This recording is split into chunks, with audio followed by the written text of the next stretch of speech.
But if you don't get yourself in mind and body state and put the players into, hopefully, that state, and arrival activities are really good for that, then the learning is not going to take place.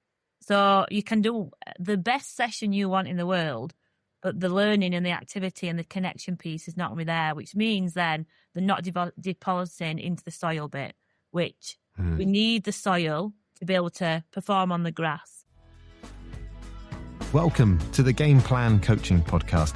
And today's guest is Sally Needham.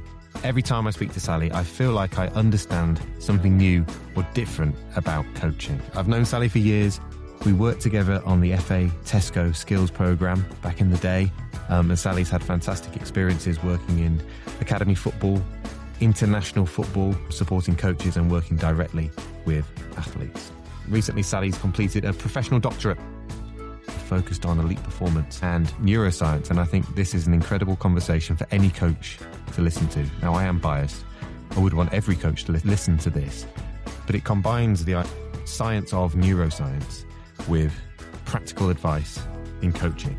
Sally has an incredible way of taking complex theories, complex science, and making it really applicable for coaches working at any level of sport. In this conversation, we talk about neuroscience in coaching, not complex theory, but understanding how the brain and the nervous system and emotions shape behaviour.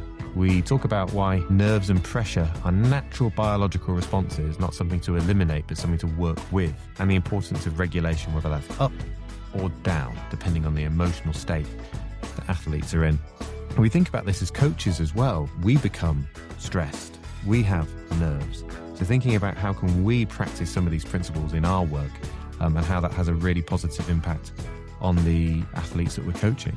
And we talk about some practical ideas, arrival activities, structure boards, using names and praise intentionally, and a whole host of other things around the topic of neuroscience, where coaches can think quite clearly about before the session, during the session, and after the session. I really hope you enjoy listening to this conversation as much as I enjoyed catching up and recording it with Sally.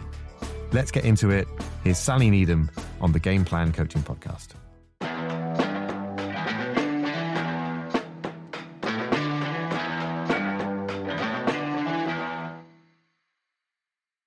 Sally, I am so pleased to have you on the podcast because you just bring this clarity whenever I speak to you and this confidence that I sit there thinking, I really don't know anything when I talk to you. So I'm looking forward to the next half an hour or so of not knowing anything, listening to you share just brilliant ideas. Sally, tell us, for people who are listening to this thinking, how does this fit in my world?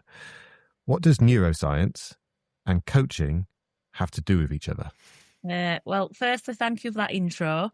That was very nice and kind, and thank you for asking me on. And yeah, look, neuroscience is a big word. It sounds a lot more complicated than what it needs to be in a sense. It is a complex subject, but we can really try and make it simplistic in nature to be able to apply it into coaching. And the way that neuroscience is massive different fields in that space, but my lens is very much about affective and contemplative neuroscience. So how the brain and the body is interlinked through brain and nervous system and how that plays out in emotions and behaviours. And then also then what tools we can have to implement to help support our human development and also performance. So if you link that to the coaching, really, once you start to understand what's happening in a player, in a child, in an adult's brain and body, and yourselves as a coach, which is a massive piece of the jigsaw, then you can start to be more consciously aware of things that we do, why we do it, why the behaviours happen. You don't get drawn into the drama of them all. And you can see it through a different lens. And then how then you operate and what you can do is where I think neuroscience fits. So I always think neuroscience is the soil to a lot of the stuff. And what we see and what we deliver in is in, obviously, my lens, in my world of football, is very much on the grass. But really, when you look at coaching, coaches know how to put a session on or work with an athlete in a particular sport. But the golden nugget for me is understanding what's below the surface, understanding the soil. And if we can understand that, and know the science behind it, then we make ourselves more purposeful with our interactions and into our interventions. The most thought-provoking, intuitive, humanistic coaches and athletes, but especially coaches, know this anyway. So if you start looking at, especially in football, managers that can drive the team and make that connection with the team and have performances and win at the end of it, they'll know this intuitively. But once you start to know the science behind it, which neuroscience is fundamental to teaching and learning, then it gives us the why behind it all to make ourselves more purposeful, more consciously aware of it, which we can have then more impact in human development and performance. Long answer there for you. Long answer. Apologies. I mean, I followed you all the way through, which is a first for me because sometimes I get lost. And like, I hear you in terms of intuitive coaches might just pick up on this stuff. Yeah. Anyway, like if this is strengths-based, people recognize what they see in the people in front of them. Yeah. I'm interested in how can coaches be more aware and more intentional with the behaviours. I've got a question for you, actually, just came to mind when you were talking, and I'm thinking about high press and high pressure. Yeah. So I'm sure you saw football this week, Champions League. Tottenham head coach took off his goalkeeper after 17 minutes, and then Kinski walked past the head coach where he didn't even acknowledge him, and he went straight down the tunnel. From a neuroscience perspective, if you were working with the keeper, where would you begin? For one, just putting it out there, I haven't watched the football this week. I've been that busy. Oh, right, fine, fair enough. So I didn't see the game. I saw the interaction on Twitter. There's a bigger piece for me. There's the element of understanding the framing of it before the game. So then there's the element of the coach and their normal bodily interactions. So how do they normally interact with the players? From my lens and from me looking at it from what I perceive and what I would have done, the little bit of acknowledgement through a facial look is really important, or a touch. So our threat detection system comes from our eyes to our mouth. So our face is a real big indicator, and a indicator to our nervous system. So if we show signs of safety, the person opposite us are always predicting threat. So our brain and bodies are always looking for threat, internally, externally, environmentally. So if we give a smile or a very safe face, safety then through neuroception happens within the other person. So that goalkeeper coming off, now I haven't seen all of the footage, but from reading it is the fact that he was crying, which shows that it's distress behaviour. So once you start looking at distress behaviour, he's gone into fight, flight, response. Simple, because he's crying. It's an external behaviour that we can see. If he walked off and he were just daydreaming, shell shocked, then he'd probably have gone in freeze response. So it's an acknowledgement of that's what's happening in body and brain is distress, like you would in a child. You go and comfort him. So whether then he walked in and somebody else went with him, and the manager were just so zoned in on the game, and again he could have been the one that's in fight, flight, freeze himself, because as far as I'm aware there were 2-0 or 3-0 down when he made the substitution. 3 at the point, yeah. At the point. So his nervous system regulation would have been probably tipped anyway. So when you've got a dysregulated adult, you can't regulate another dysregulated adult or child. So the interaction that didn't occur is sometimes not intentional. It is because that human being can't have that safety in nervous systems, because both nervous systems are not in safe mode. So, yeah, it's a big thing, and everyone will have the opinion on it.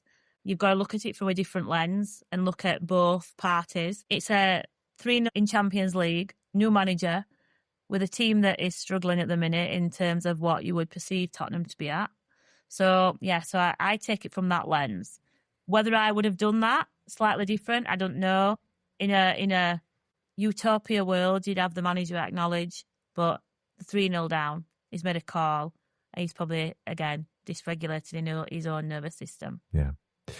Yeah, context is massive, isn't it? That makes such a difference on what's actually happening, and understanding a bit more before leaping to conclusions is really important. But I think it's really interesting what you say about, our brain is wired negatively, and by what's happening on your face helps people feel safe, where actually they might start from a point of fear or risk? Yeah.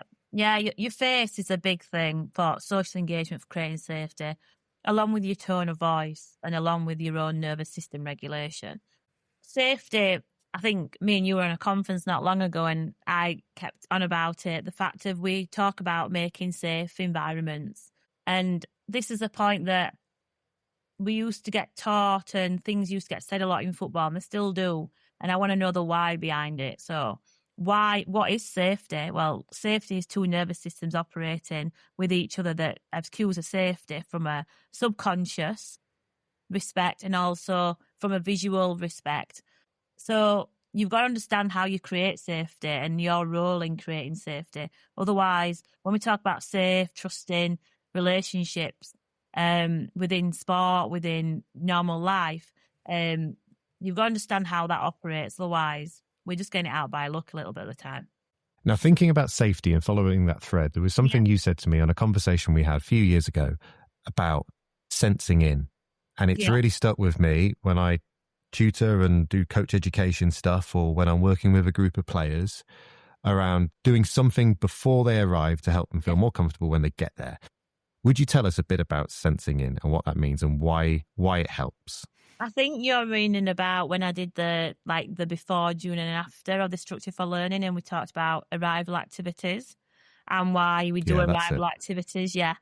And one of the big things in why we would put arrival activity in, one is for the player or the person that's coming into that session, because it activates the play circuit in the brain, which helps their nervous system get into a state of social engagement.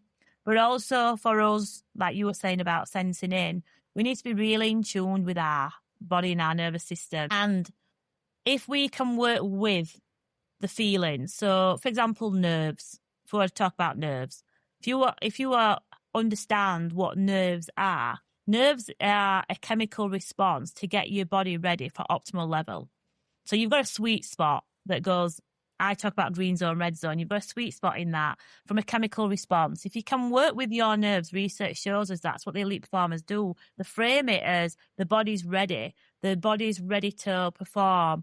It means something to you. And you can work with the chemical responses, which gives you then an optimal level of output in performance. If we are not sensing in, and not acknowledging the frustration or the feelings that we've got, we tend to want to just suppress them. Or we go into the fact that we don't acknowledge it, so we're not present. So we are actually either in fight, flight, or freeze, which then you talk about connection and eye contact and all the safety. And I come back to what we said before about neuroscience. We can all deliver a session, and I think that's about the arrival activities. You can go deliver a session for an hour, but unless the people in front of you, children, players, adults, whatever, and you are not regulated and you're not sensing in and they're not in their social engagement system, you might as well just be running that session and it's just running. It's not actually developing. It's just doing a 50-minute session.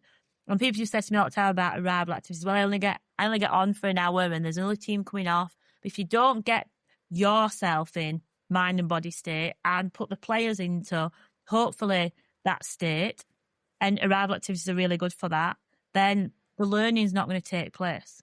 So you can do the best session you want in the world, but the learning and the activity and the connection piece is not going to be there, which means then they're not depositing into the soil bit, which we need the soil to be able to perform on the grass. And it's got to be a two-way thing. And a lot of the times we just want to work them on the grass and without knowing what's beneath the surface, how we work with below the surface, because that's what gives you your technical execution, your endurance, your self-belief, your confidence, your movement. So if we just operate at the grass level, we're missing a big chunk. And when we don't work with the emotions and feelings and we suppress them, they will come back and bite you later on when your body's in a regulated state. Oh, God, Sally, I've got so many questions I want to ask you, and there's just not enough time in the world. I'm going to ask you 3 questions, and I want you to pick the 1 or 2 that you'd like to answer. Okay. What does working with your nerves mean? Yeah. I'm going to misquote you terribly, but you said something like, a dysregulated adult cannot regulate a dysregulated child. Is that about right? Yeah, adult, child, human being. Okay. And then the third point, they're not really questions, are they? They're just statements. The third one is, when it comes to this work, is everyone different or is everyone the same in terms of what they respond to become regulated? Right, we'll go with nerves on a quick answer to start with. The fact of, I feel like we're in a world at the minute with bad and good emotions, and we've not. We've just got an array of emotions. And to experience love, you have to experience stress. It's on a continuum. Stress is only a bad thing. We are really resilient human beings. Stress is only a bad thing if it's a prolonged state, because then it erodes our nervous system, our brain. So when you start, people have this thing about dealing with pressure or nerves. You've got to frame it that it's your body's way of your chemical responses to get you ready for optimal level, and it's because you care. But nerves is framed from a negative perspective, and they're not. But it's about acknowledging, like you've just said, sensing in and working with them. If you try to just get rid of them because you think you shouldn't have nerves and you don't know how to work them, then it controls your body and it takes over your body. And that's when we get calf issues. Players feel like they're running through treacle, they're getting the second wind, they're not engaged with the game, they can't make good decisions, all that side of it. So that's the first one I'm working with nerves. Nerves is seen as a bad thing, and it's not. If you can understand it and work with it and reframe it. Chemical response, that's all it is. Your body and brains always want to keep you safe. That is it. So coming back to your third question, when we go out of state, same that links into your second statement or question, is when you're dysregulated, you come out of your thinking capacity and go into your evolutional brain and body state of just keeping you safe. And that is the fact that they think that your brain and your nervous system thinks that you are cave people and that a tiger's coming around the corner. So you have to either attack it, run it, or fake your own death so that you freeze response and you lie there. And that is a mobilisation. So you've either got mobilisation or immobilisation. So when you're dysregulated, you can't acknowledge somebody else's feelings, or you can't see the facial cues, or you can't plan and predict and attune to that. You're just surviving yourself. So that's why dysregulation can't help to support dysregulation of the human being. That comes back to then your third question around, we're all very similar in our evolution of structure, but our experience is stored in our body and our brain from the last trimester. So what we experience and how that plays out is different. You will tend to have in one environment, you'll tend to have one go-to, but it's not necessarily say that that is what you'll always experience. They can be, so in the football pitch, some of my players go into freeze response, but it's not saying that that will always go into freeze response. But your body doesn't know in that game of football whether it's keeping you safe from a tiger, from a life or death situation, or you're just playing a game. Your body will experience it. Your thoughts affect your body, but also we are 80% visceral bodily state. So we're 80 bottom up, top down. So what we feel will affect our thoughts, our behaviours, our decision-making stuff. So yes, everybody's got some nervous system kit and brain from evolution, but then we're all very different. And a lot of it in our, I'm going off topic here now, but really in behaviours, we're all 8-year-old children that are running around in adult bodies. So whenever anything triggers us or dysregulates us, which is normally to do with frustration or fairness, we go back to what we were like in our 8-year-old, which served us really well when we're an 8-year-old, but not when we're now an adult. That explains a lot. Now I know why I act like that when things aren't going my way. Well, it's not great when you know that, though, and you can see in other people. You want to kind of like, but you're like, no, just bring that back into you. So, okay, let's start with coaches, then move on to players, because I'm sure there's lots of crossover here. But let's face it, the sheer reality of being a coach, you're never working in a perfect world. No. You are balancing loads of competing demands. In a grassroots environment, you're probably coming from work. You haven't had time to plan everything to the extent that you want to. The last group's overrunning. You've got your phone going because there's something going on at home. There's so much stuff to deal with. Yeah. And I'm sure there are so many coaches who arrive into a coaching session not feeling quite ready to begin, but they've got to start somewhere. So what are simple things that coaches could do to make sure that they're regulated or more regulated when they start the session? So when you're in the car, you have a closed So you're more easy to regulate yourself. So a lot of people go sit in the toilets if they've got anxiety, but the car's an area where you've got containment. So when you're in the car and you're driving, if you're lethargic from work, I would put some music on that upregulates yourself or some upregulating breath work. If you are heightenedly stressed and you feel like you're just not there and present, then some calming music or doing some breath work around. I talk about straw breathing. That's not the technical term at all, but basically it's when you're younger, you used to blow bubbles through a straw into your drinks. It's like in through the nose and then through your straw like breath.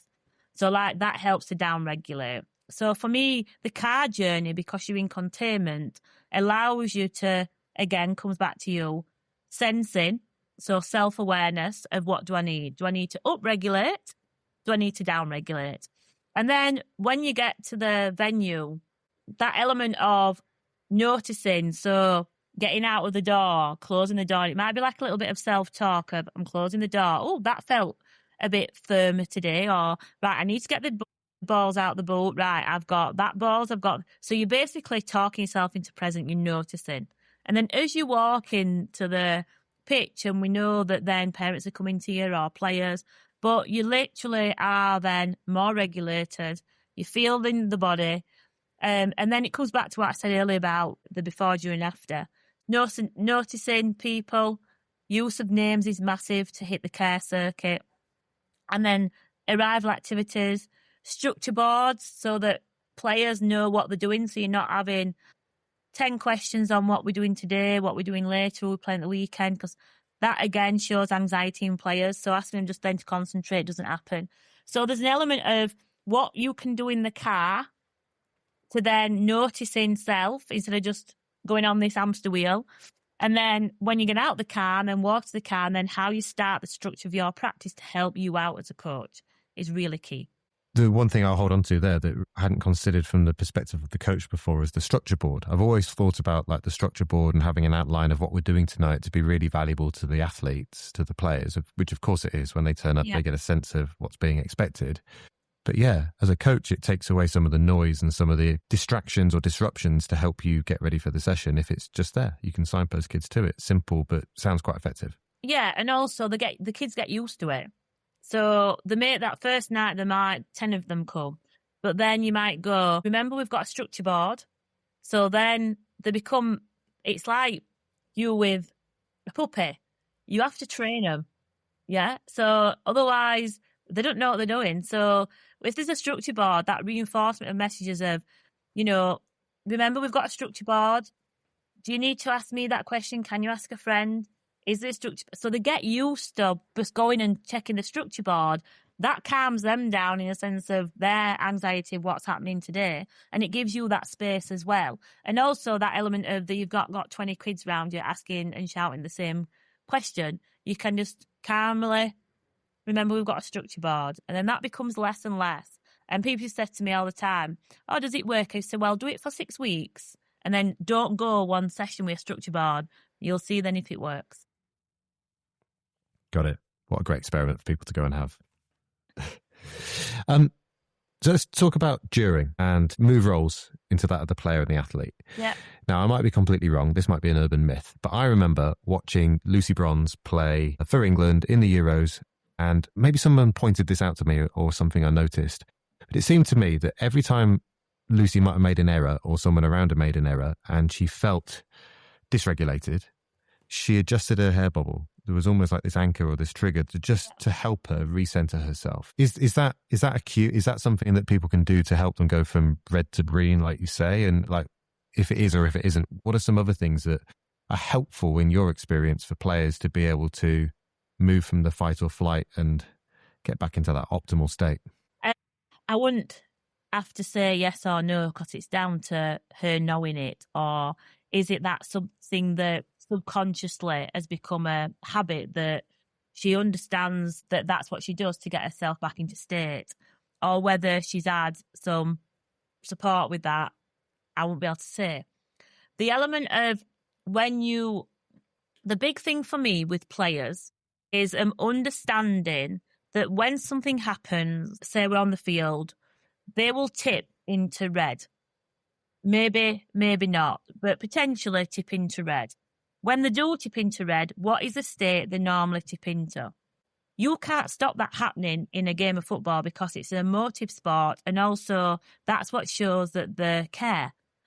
The best players are able to get themselves and acknowledge it and sense in and come back into green really quick. That's the key. So you've gone into red, but you can get back into green really quick. The fidgeting with things is very much around trying to have your body to move. It's like going from immobilization to mobilization. But the key with anything to do with this, with pulling a bobble or messing with the air, you've got to have an understanding of what happens in your body and brain first, and to be able to sense in, to be able to move back. Self-talk's a really good one. Breath work's a really good one. But what the individual person needs is the way that then you can work with them individually to know that this is what happens. There's also the element of team dynamics. So we spoke earlier around if some days goes into freeze response, they need a little bit of a shock. So, you'd be like, Lucy, come on, we've got this. Next one. Next one's a really good word that you use in green zone language compared to red zone. And then there's elements of if they're in fight flight, it's a case of more of a hand on the shoulder because you want to down-regulate, or like, come on, back into it, take your breaths. So there's elements of what the team can do around it, smiles, claps, bodily touch, things like that. And then there's also the thing with players. But the big thing for me is if you just give a strategy and then they don't understand what happens in their body to be able to then work with it, it becomes inefficient sometimes. So for me, the actual messing with something is all right, but it shows his agitated behaviour. So what it works for the individual, that's the key. But the individual has to know. I always talk about my role is giving them the knowledge, giving them the tools, whatever that is, and then the support. And the more that you can embed that, which we know through neuroplasticity, the more it becomes part of what you are, and then it drops in your subconscious, which becomes a habit. I'd imagined a huge amount of your work to be one-to-one, working with players and athletes. But from what you just said there about the team dynamics and recognising that different players in your team might need different things, how much of an open understanding do you go about developing across a squad or a group so people know what the person next to them needs in a high-pressure situation? Yeah. I'm working with two individual players at the minute that play. One plays right back and one plays right wing. And they are very entwined in their nervous systems. We do yoga together. They've come through the academy system together, they're friends, and their nervous system's always interacting because they've got connection.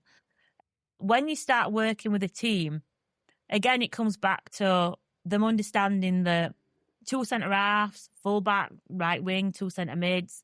That the team dynamics is really key because we know that nervous systems are always interacting with nervous systems.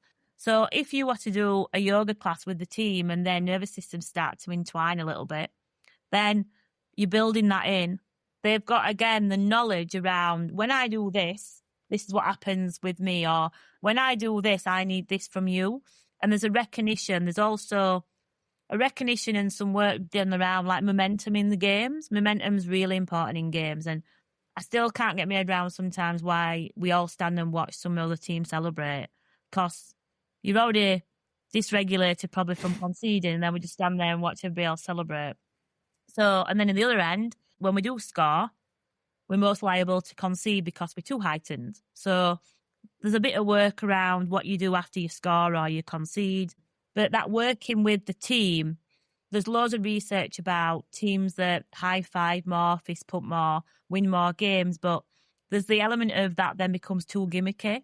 So you have to know why you do what you do and the science behind it, which enables dopamine hit, which enables obviously more stuff in the soil and keeping more of our social engagement system. But once you give people an understanding of the team, and the goalkeeper's a real key indicator in that as well, like knowing the players in front of them because they're normally one of the most regulated. So from a team dynamics, it's about understanding self and then who do I work with, and then understanding it from a team togetherness perspective of what works to then how we then apply it into keeping herself in our most optimal level. Do teams actively talk about this stuff? One of the teams I work with do. Another team, a club that I work with, they've really started to look at it now. I won't know because I'm not involved in other bits, but the NBA are quite into it with the touching and stuff, NFL are. So it's interesting. I think sometimes you've only got to get one of the bigger managers to do something like that, and then it becomes the new trend. Yeah, of course. But it's what is based on science. So you can't argue with the science. And if you know the science comes back to it, if I went and presented to a manager that I in a club that I work with in the Premier League, and I don't give the science behind it, then he's either going to buy into it or he hasn't. But if I go, this is the science, this is why, this is what happens in your brain and your nervous system, and this is what we get out, then he'll go, all right, yeah, because they see it. Like you said earlier, they see players disengage, they see players daydreaming, they see players in training that the nose out of it, and then how do they get back out in it? They experience games where it's 3-0 down to 3-3 to win 4-3 to then lose. It's all that. So the momentum shifts, but once you start giving the science behind it, and it relates then into then what you can do, the more open-minded, forward-thinking coaches, and that's kind of my first initial bit when I get asked about work is, who am I going to work with first? Because if they're open-minded and they're forward-thinking and they can understand the science, then be able to play it, and they want to look at it from a slightly different lens, then I'm like, yeah, let's have a chat about it. But you've got to be working with them people that see it, feel it, notice it, and go with it and try it. Yeah. Be brave with it. Yeah. And they could be the domino that shows others that this stuff works. Yeah. Can I just jump back into the juring? Just because it's a really big point for me. If you're coaching in the juring, your regulation state of noticing behaviours is really important. Because as soon as you start to notice something, I would generally go and walk and stand at the side of that player. Because my nervous system's interacting with that nervous system. If I'm regulated through neuroception, I'm going to start to interact with that nervous system. So that's a big key for me, and understanding behaviours and watching behaviours is a real big thing in the juring, really big thing. I presented last night and I'm always watching, and instead of just getting to mode of just delivering the science and delivering what I need to say, I'm always watching and seeing, look, I get some nods, brilliant, they're still engaged. If I don't, right, I need an activity. Or, when I mentioned that then, that person had this nervous movement, so that's triggered something in that person. And I always think about, and I always say this, every relationship, and whenever you're coaching and you get something wrong for a player, any healthy relationship have rupture and repair. The rupture isn't the issue. That's not what is the issue. The repair is the most important. So messing up's all right if you look to repair. But a lot of people get stuck in the rupture and doesn't repair. And I think that's a big key. So coming back to the juring, that's a really big thing for me. Because noticing is really key in the moment. And then after, like the next week of training of, I saw I got that wrong for you. Can we discuss it? So, and then language is a really big thing, but we could be on that for about an hour. So the after bit, come back to the after bit now, is I would always come back to a check-in. So thumbs up, thumbs middle, thumbs down. Also the learning aspect of, right, what have we learned today? Depending on what age group we've got, you can do it slightly differently of 2 stars and a wish, or, link it back into your learning objectives. But that check-in at the end is really important for closure, because it closes the learning loop. But also from human development, from a loop in our nervous system, we always have a closure element. It's like when some of our kids didn't have an end-of-season prom, or they didn't get said bye to their primary school teachers in COVID and they had to go to senior school. They've lost a lack of closure. So that bit element of just having that time to check back in, notice people, learning aspect, and check out in a fist pump or whatever is really key for that closing of the loop and that emotional containment and attachment. That really resonates. And I can see stuff playing out in my head from my own experiences of working with players and finding different ways to end well, or end in a way that people are leaving in the right state. So something you said, actually. Metaphors are really good with the young ones. So what colour do you feel today? Or what mode of transport are you? Or, and I said that on our coach education courses, like what cake are you, or what biscuit are you? What mode of transport? And they'll give you the answers without actually giving you the feelings if they struggle with the feelings element or being able to express it. Like I say, the language of the coach and the language that we use is real key in relationships and how we function. Yeah. You laid a breadcrumb about language, and I know we haven't got a huge amount of time, and I've not stuck to the structure of the podcast whatsoever, but that's okay. Just what would be the headlines? Like when it comes to language, what are the types of things you would want coaches to be thinking about in the way that they use language? One, it starts with tone. So what is your tone before you in the words that come out of the mouth? Then it's around what your bodily state is and your face is before these words come out. Then we use an acronym. Well, I use an acronym that I got taught around WINGS. So wondering, imagine, notice, guessing, seeing. And this is vital relational function language. So it's around how we start a conversation and how we use language that doesn't blame, shame, or put our experience onto them. It also enables them to sense in and be more intuitively in themselves. So if I was coaching a under team and we were playing a cup final at the weekend, I might say, I'm imagining some of us are nervous about our cup final at the weekend, and that is totally normal. You know, last week I did a big presentation and I was really nervous. I could feel it in my belly, and then I was dry in my mouth, and it's getting my body ready for, because it's really important that I deliver on this presentation. Now we're really excited as well. And I'm imagining some of you like that. And then you get that, yeah, I am or not. Or, you know, I've noticed that when this happens in a game, you want to come off. And I really need to help you with that. And then there's certain bits around what a coach says. And so an and a yet is really powerful. It's a green zone experience. What if and a but is something we need to maybe look at, especially a but. So if you do a halftime team talk and you do a positive, put a but in, and then a negative, your brain distorts the positive and just focuses on the negative before you go back out for second half. What players tell themselves, so I should have scored to I could have scored, is red zone language, only one change of word in the could, and it's green zone language. So we're then next action orientated, so the chemicals are not sitting in the red zone as much. So there's loads with language in the sense of what we tell ourselves internally. Your words have a chemical response in your body and an emotional response. So we control our confidence. We control how much cortisol we're flooding in our body by our thoughts and our bodily state. And then what the coach says, how they say it, how we catch other people's language and try to change it. But a lot is, if you put something into dysregulation, there is no saying sorry, there is no reflecting, no planning. It's like when you have an argument, then an hour later, you calm down, you're like, I should have said that when they said that.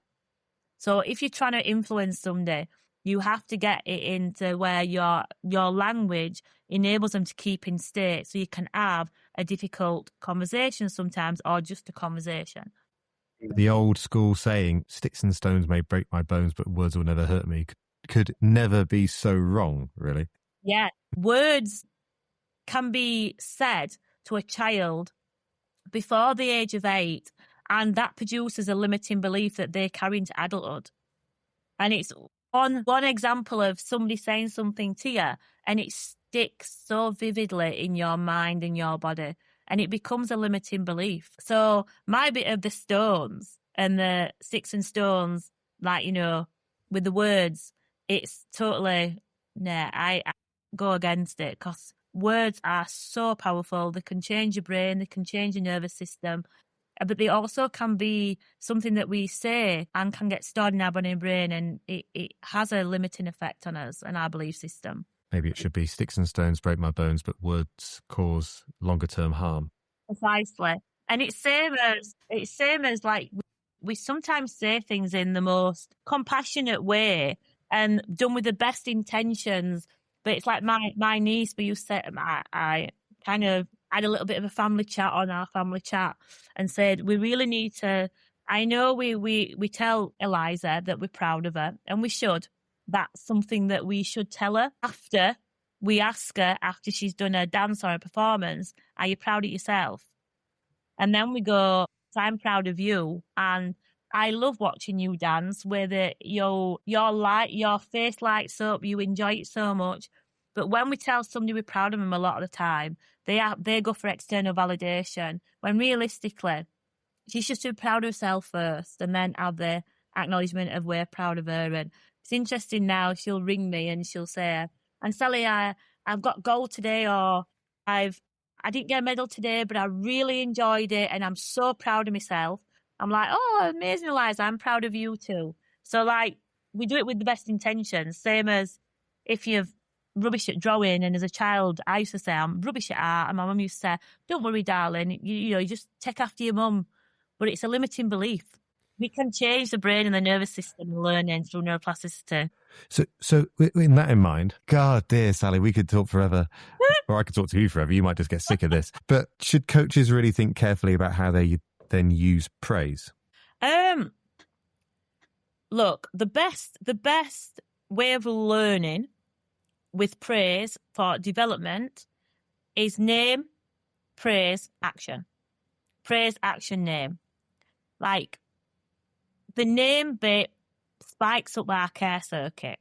The praise gives you a little bit of dopamine and a reward system. Then the action gets logged and you go, oh, I'm going to do that again because they acknowledged it. But use of name brings out that conscious awareness and attaches to our nervous system.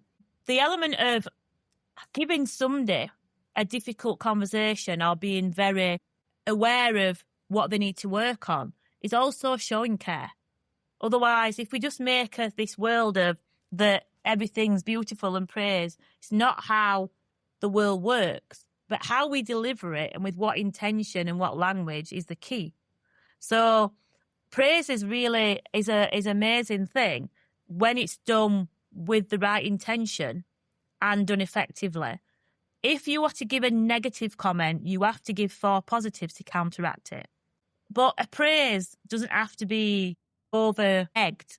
But notice what your session is and then praise from within the session, or praise somebody's external behaviour, internal behaviour. Behaviours are a big thing. But yeah, use of name before an action and a praise is really important for learning.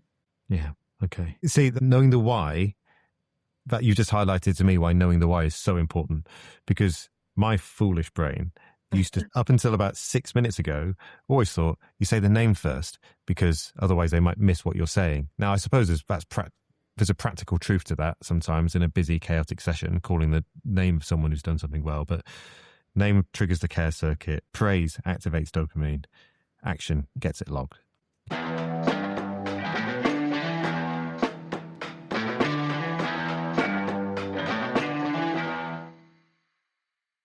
I know we're short on time. I'm going to honour the structure of the podcast in a quick fire style. Sally, in every episode, I ask our guest to contribute something to our game plan. And I'm going to ask you this because otherwise there'd just be a blank page in the game plan. So it could be a story, an idea, an experience. What would you like to add? I would say whatever you do within your coaching, we work 95%, 90%, 95% subconsciously. So for me, why do you do what you do?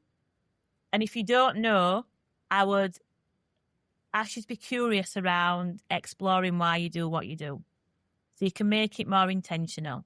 And that's what I did. I got really interested in understanding the why and want to know why we do what we do so that I can make it more purposeful.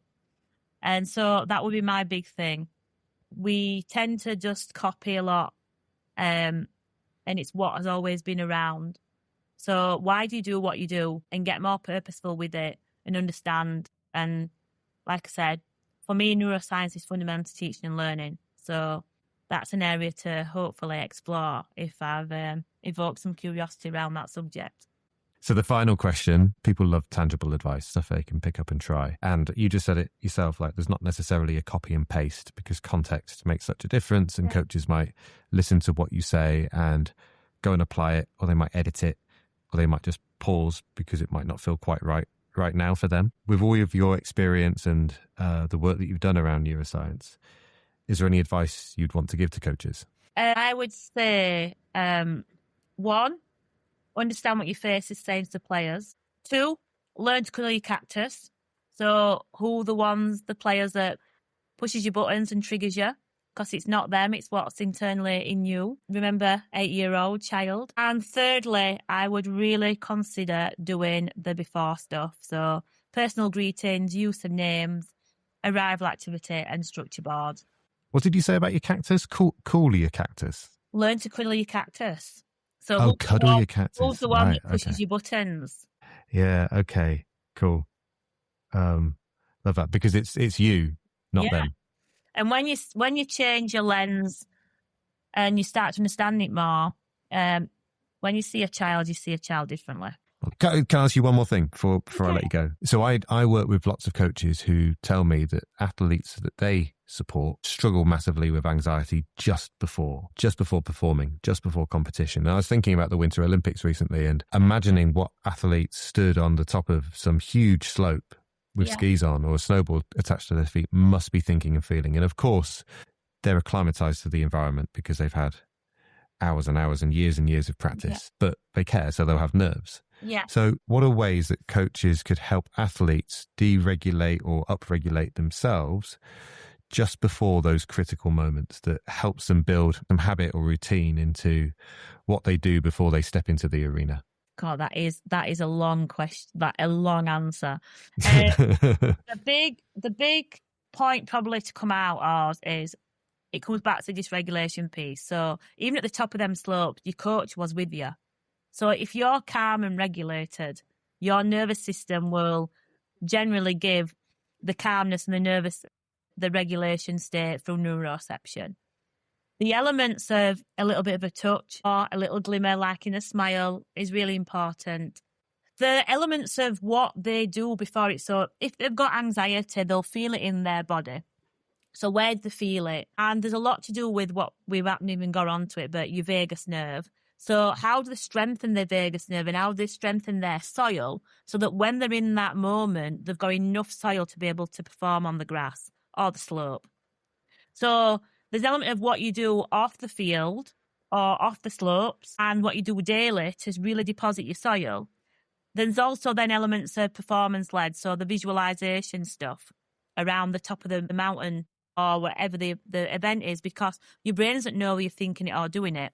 If you go into a new environment, your brain shuts, your nervous system shuts. Well, not your brain, but your nervous system shuts. So you've got less capacity to think, plan, predict.